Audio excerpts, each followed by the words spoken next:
Well, good afternoon, everybody. How y'all doing? Pretty good here, and welcome to the channel. You know, recently I put up a video or two about an issue I've been having with some rubbing on the Tacoma back here.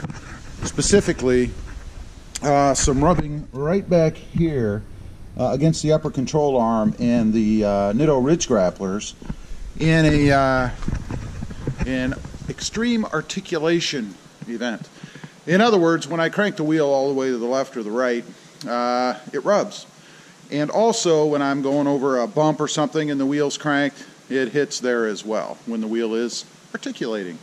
So, I've been exploring a couple things that I wanted to do or might do, and it came up that Krista likes the tires that are on this truck. You guys can see there. The tires now, not the wheels. So what we're going to do is we're going to take the tires off of these wheels, put them on different wheels for Krista. She has some that she likes. And put those tires on the Jeep, along with a lift on the Jeep. And that should satisfy both what she wants and then enable me to put different tires on the truck. So I've been kicking around, you know, what I want to do with that. Something a little bit narrower, like a 285, maybe, something like that. But recently, a subscriber, Bo Talks, and thanks Bo, suggested some 275/60 R20s.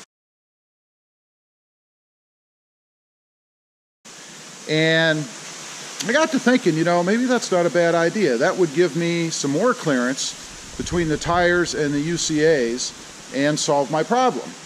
But the question for me then has been, are they wide enough? I mean, I like the overhang and the look of these tires on this truck. I think it looks pretty darn slick. You guys can see the overhang. It's probably, yeah, I've measured before. There's a video up on that. About 1.5 inches or something like that. Looks like much more to the naked eye. So I have a little bit to play with where I can still maintain an overhang, or in other words, where the tires stick out away from the fender on the truck. So I think the 275s would work as far as that is concerned. So then I got to thinking, you know, I need a little more research. So I found some information on the web comparing the 275s to the 295 ridge grapplers. And by the way, I would stick with the ridge grappler tire. I do like these. They're a pretty good ride. I love the looks of them. Nice aggressive look. Great tread pattern on these. So I'm not looking to go to any other tire. A few folks have suggested BFGs, some others, maybe some Toyos, I don't know. But I'm not going to change the brand. I do like the tires. And it does appear that the 275/60 R20s are available, and they're actually cheaper. I think they're about 60 bucks a piece cheaper or so than the tires I currently have on the truck, so I'll save a little money too, maybe.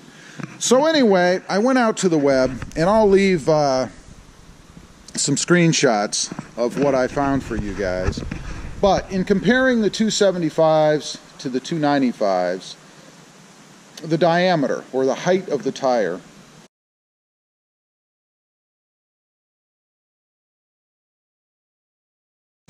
on the 275s is actually 0.2 of an inch higher. So I'll have a true 33-inch tire as opposed to the 32.8 that is that the ridge grappler 295s that I have on there currently is. The width of the tire, now this is where I'm going to lose a little bit, which is what I want, obviously, to be able to accommodate that increased distance I need so that I don't have the rubbing anymore.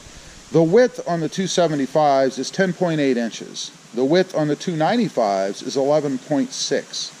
So that's a 7.4% reduction. And of course, that's according to this information I have in front of me. I didn't calculate that. So I'm gonna lose almost an inch, 0.2 of an inch shy of an inch. And looking at the tire and the way it sticks out right now, I don't think you're really gonna notice that with the naked eye. I mean, if you put them right up next to each other, yeah, you might be able to tell, but they're not going to be right up next to anything. As a matter of fact, I have a screenshot, which I'll show you guys here.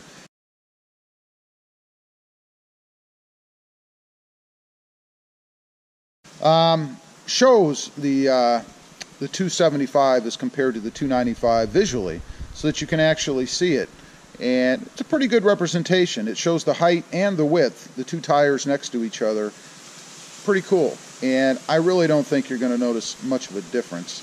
Now, I will tell you in that picture, the number 1 tire is the 275. So next we have a sidewall comparison. On the 275s, it's 6.5 inches. On the 295s, it's 6.4, a tenth of an inch. I don't think you're going to notice that at all. The circumference. Now, this is interesting because this is going to change the revs per mile.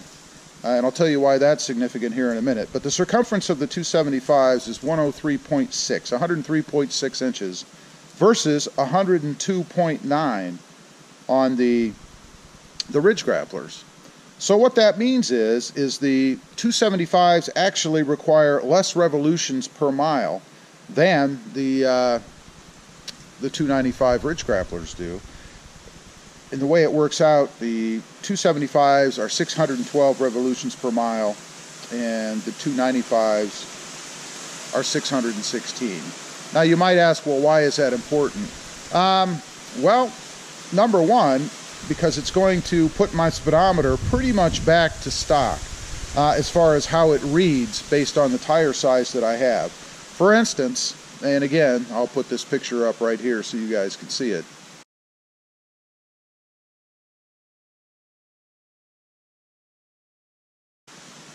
But for instance, at 20 mile an hour, with the new tire, the speedometer would normally read, if it were adjusted, 19.9, so a tenth of a mile per hour. Yeah, who cares? At 50 mile an hour, I would actually be going 49.7. And then at 90, if you were to rumble at that speed, I'd be going 89.5 miles an hour. So I think the difference in speed as far as what the reading is going to give me on the speedometer is going to be negligible. So I'm not real concerned about that. So all that brings me back to then, I guess, is what do I want as far as aesthetics go? Is a tire that's going to be 11.6 inches, or was 11.6 inches rather, versus 10.8 on the new 275 going to make a big difference as far as the width goes? I don't think so. I don't think with the naked eye you're probably going to be able to tell hardly any difference at all, again, unless you line them up right next to each other. As far as the height goes, the new tire, the 275, would be 33 inches, as I mentioned, versus 32.8. So I actually gain 0.2 of an inch in height over what I have right now. So I guess I'll be lifting the truck another 0.2 of an inch. Not bad. I was going for lift anyway, so I'll take it. So that's what I think I'm going to pursue. We're going to head over and talk to the shop now. And I actually want to see where they're at for pricing on these tires, because I know where I can get these right now and the price that they are. So I want to see where they fall, and then obviously I'll go with the cheapest one. I could, of course, have these done somewhere else and then just take the tires with me for them to put on Krista's Jeep. And by the way, speaking again of Krista's Jeep, we are going to go almost 100% sure with a 2.5 inch Pro Comp lift.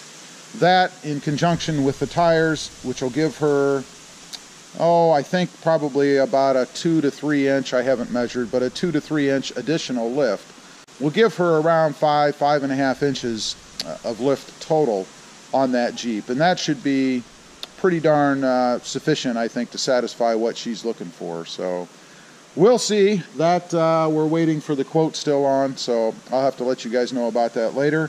But that is my decision. That's what I'm going to do. We're gonna downsize the tires a little bit to accommodate the UCA rubbing issue. One further thing that I'll mention, I could go with a different UCA. You know, in doing that, again, I'm going to be changing some of the suspension parts on the truck, or some of the OEM parts on the truck.